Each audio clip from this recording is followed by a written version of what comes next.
Hey, budding herbalists and gardeners. I'm Maria Noel Groves, author of Body into Balance and Grow Your Own Herbal Remedies and owner of Wintergreen Botanicals in Allenstown, New Hampshire. Today, we are going to be making a couple different teas that are really fantastic for gut health. These recipes are featured in my book, Grow Your Own Herbal Remedies, in the gut healing chapter. We have a whole section devoted to herbs that you can grow that are really fantastic for soothing the stomach and healing the gut, which can be really important because a lot of times our digestive systems in the United States leave a lot to be desired. And as we're eating foods that don't agree with us and we don't have as much digestive function as we should, as time goes on, we start to see a lot of inflammation and irritation in the GI tract. So you could see that in the form of something like reflux and heartburn. You can see it in the form of something like ulcers, gastritis, or also in leaky gut, or even you just might have sort of like an irritated, sensitive stomach. And all those would be situations where herbal remedies that soothe and heal the gut might be appropriate to support you in your healing process. And these are generally going to be even better if you're consuming them on a regular basis. So you might get some relief in an acute episode right away, but if you have kind of chronic GI distress, it's better to be consuming these on a daily basis over the course of months or even a full year so that you can gradually improve the quality of the connective tissue in the gut. Some of them are soothing and slimy and they'll help coat the gut as things heal. And then other ones are gently tightening and toning. They're going to help with astringing, leakiness in the gut. And then some other ones are going to be providing flavor or might be a little bit antimicrobial or might enhance digestive function a little bit. So let's dive right in. We're going to be making the gut healing tummy tea take 1, which is my favorite of the 2 gut healing teas. And I make a lot of variations on this for my clients, but we're going to work with some of my favorite ones, ingredients, especially ingredients that you can get right out of your garden in today's recipe. And so I'm going to be using a French press for this. French presses are really awesome for making teas, especially if you're making a large batch with a lot of plant material. They're also excellent for making like nutritious super infusions because you can put a lot of herb material in there. They're going to all float freely with the water. And then when it comes time to strain, instead of having to, really squeeze things out through a cloth, you can just press down the plunger and you're all ready to sip. So it's really convenient. And you can get them for not very much money at kitchen stores, places like Target and other stores of that nature. And you can even often find ones that are discounted at yard sales and thrift shops too. So if you don't have enough money to spend $20 to $30 on a new one, you can often find a really cheap one secondhand. People usually use them for making coffee, but they are awesome for making teas. So we're going to take the lid off for a moment and we're going to add a pretty good amount of herb to this. We're going to be making something kind of close to a super infusion where you'll be using a whole ounce of herbs total per your 32-ounce container. But I'm not really measuring weight, and if we end up more or less than an ounce, it's not really a big deal. But I want to use a pretty good amount of herbs here. I'm going to probably say that you're going to want to use about 1 to 2, maybe even 3 heaping tablespoons. So these are your big kitchen spoons, 2 to 3 of those heaping of your herb mixture, but we're going to be measuring out each ingredient individually. And so I put the recipes in parts, and so you can easily multiply or divide depending upon how big of a container you want. But usually a 32-ounce container is a pretty good way to start. You'll want to drink that tea up in 1 to 2 days. You can refrigerate the extras as needed. And so we're going to start off with marshmallow. Marshmallow is really just such an awesome herb for the gut. It is soothing, slimy, it coats, it helps promote healing, and it tastes pretty good. It kind of has a sweet flavor to it. It's sort of a little bit, the roots taste a little bit like oatmeal in a way. If you've ever had like a oat milk, when you make a really strong marshmallow tea, it kind of tastes a little bit like oat milk does. And so it's very sweet, nourishing, and building.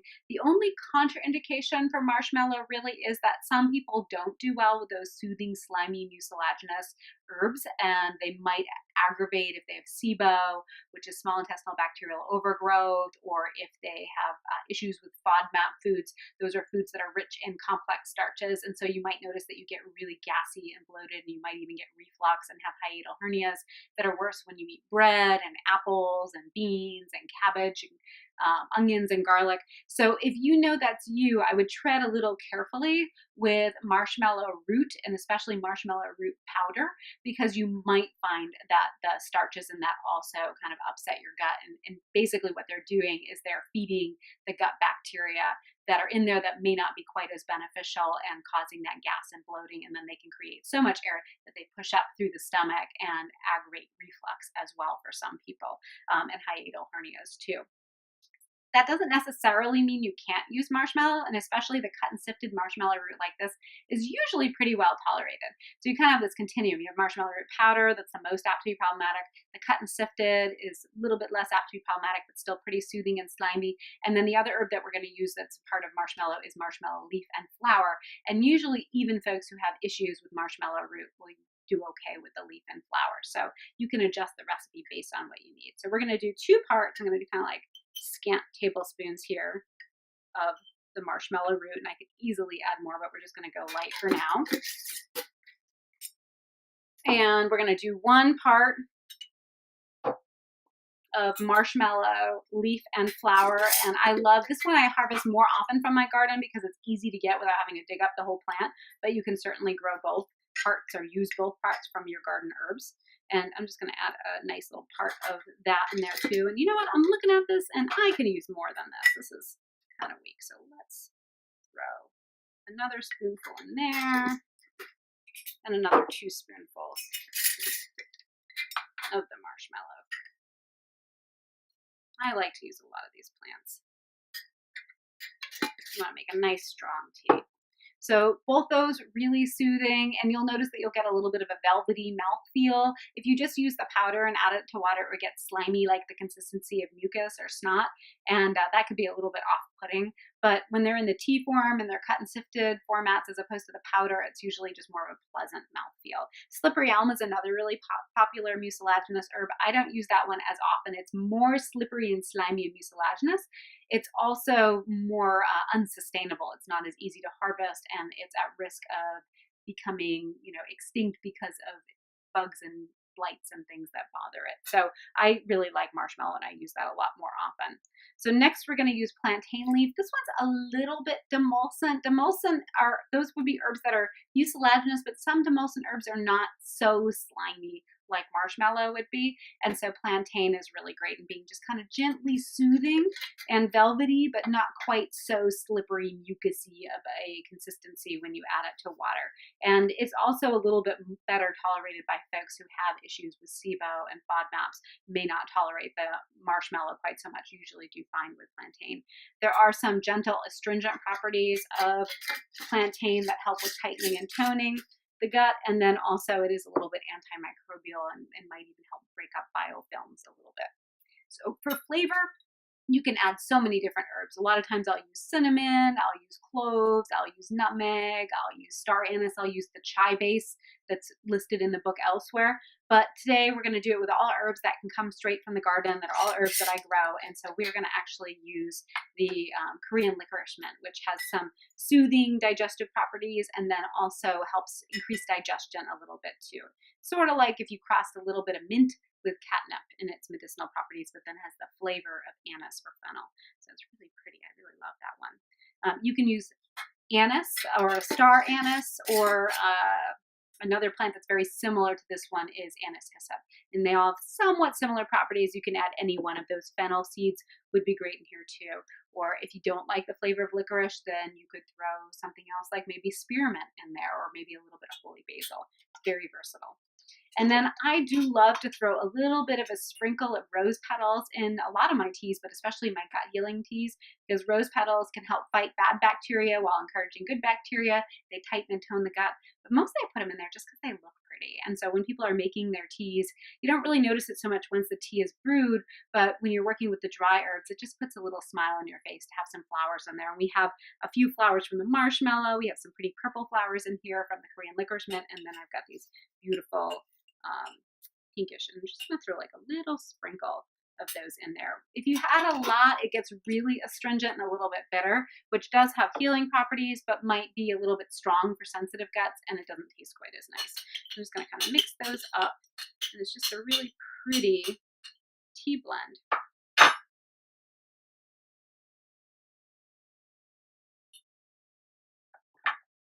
And so now you've got all your herbs in there. We've got a pretty good amount. It's probably not a full ounce, but it's a good amount there. And we're gonna cover it with hot water.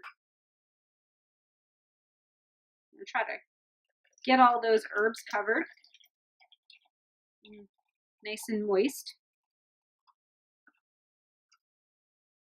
And if you need to, you can kind of stir things up a little bit to get them covered. These are actually pretty well covered in water as it is. And then we'll put the lid on and let it steep for several hours. We're gonna put the top strainer there. We've got our little plunger there. Put that on there. Leave it up. We're not gonna push it down until we're done with the steeping time. And it's best if you can let this steep for several hours or even overnight and strain it out in the morning, and you'll get the most healing properties from the plants if you do that. But you'll still get some benefit even if you only let it steep for maybe 15 minutes or so. It just won't get quite as much of those mucilaginous properties. You won't have quite as much of a chance to get those out of the herbs in that short steeping time. That long steeping time is really gonna be where it's at for getting the properties out of the marshmallow root and the marshmallow leaf. But either way, and then once your tea is done steeping, you'll just push that plunger down and then drink it. And you can keep this refrigerated for 1 to 2 days. I wouldn't let it sit for too long. Also, if you're concerned about microbes, there is the risk that with something sitting on the counter for a long time, for several hours, that you might get some microbial growth in there. So if you wanted to, once it's no longer hot, you could throw it in the fridge and that would help curb that a little bit. And really the cold water is what does the best job for extracting mucilaginous properties. But I like starting off with hot water because that'll get some of the other properties out of the plants besides those mucilaginous properties. So that's our basic gut healing tea. It tastes pretty good. Folks usually really like it. I get great compliance, and it's just so nice and soothing and healing for the gut. It makes a really yummy daily tonic tea. The other tea that we can make that's just really simple is to just do a marshmallow root overnight infusion. And this will really maximize those soothing, healing, mucilaginous properties of the plants. It can be really nice when you're dealing with reflux or ulcers alongside whatever other protocols you might be using for that. And we're just gonna do a straight overnight infusion. We're gonna use about 1 heaping tablespoon, which I'm going to actually do a heaping teaspoon for this, but 1 heaping teaspoon per cup. And so I've got 4 cups here, so I'm going to add 4 teaspoons of this. And it's nice, it's not essential, but it is nice if you have something that can suspend the plant material up high, and that will give a chance for those mucilaginous properties kind of settle to the bottom, but you'll have this kind of cleaner water in a sense at the top that's going to have more solvency to pull those properties out of the plant material. But if you don't have that and you're just letting it all float loose, kind of like we are with the French press, that's okay. So don't worry about it too much. But you can use one of these little infuser cups. I've actually stolen this really nice one out of one of my teapots and used that for it, but you can use whatever is convenient for you. You can even use a cloth. That's just a little bit messier than dealing with stainless steel. And then we're going to cover it up to the tippity top. That plant material will expand quite a bit, so you want to make sure you have plenty of space for that to happen.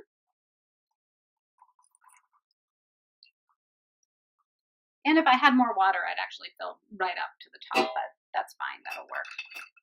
Let that sit for overnight or at least a couple hours, and then you can strain it out. You'll notice that this gets kind of nice and viscous, and I have one already ready to go, so I can show you what that looks like. So here it is, all steeped. You could even just use straight cold water and not use hot water at all, and it would still work.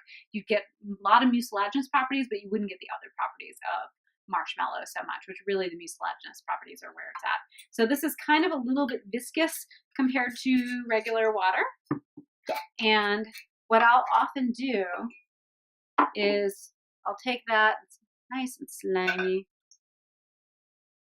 and you can drink that straight, but you can certainly add other ingredients if you wanted to throw maybe a cinnamon stick or some star anise in here while it's steeping. That would add a little extra flavor to it. What I'm going to do is make almost like this really soothing, almost oatmeal-like tea out of it, because like I said, this alone tastes a little bit like unsweetened oatmeal or unsweetened oat milk. It's pleasant, but kind of mild. And so what you could do is you can take some oat milk, or you can even just make your tea and throw some quick oats in it, and that will give it a little bit of a oaty, creamier consistency. But I'm going to throw a little bit of oat milk in here, just because I happen to have some on hand, and it gives it kind of this nice creamy consistency. And then we're gonna get really decadent and throw, if you tolerate it, throw a little bit of maple syrup in there. And this is kind of similar to drinks like horchata, and there are other drinks that you might find in other cultures that work a lot with rice or with oatmeal as an ingredient for making these kind of milky, creamy, sweet drinks. And this is kind of like that. I also really love to add a little bit of nutmeg to this. So I'm just going to grate a little bit of nutmeg in there. And you could add all sorts of other spices and seasonings, cinnamon and so forth, but I really like it with just these few basic ingredients. A little bit of vanilla extract wouldn't be so bad in here either. And then you can heat this or you can drink it cold, but it's just really, really soothing on an irritated gut. If you have, any bit of nausea or something like that, this will often really agree quite nicely. Or you could just stick with the straight plain marshmallow infusion. You can drink this on a regular basis as long as that little bit of maple syrup agrees with you to be having in that quantity, but you could omit it too. So that's another really basic remedy that you can make. And I hope that you find it useful and yummy, and that it helps heal your gut, and that you have great herbal adventures.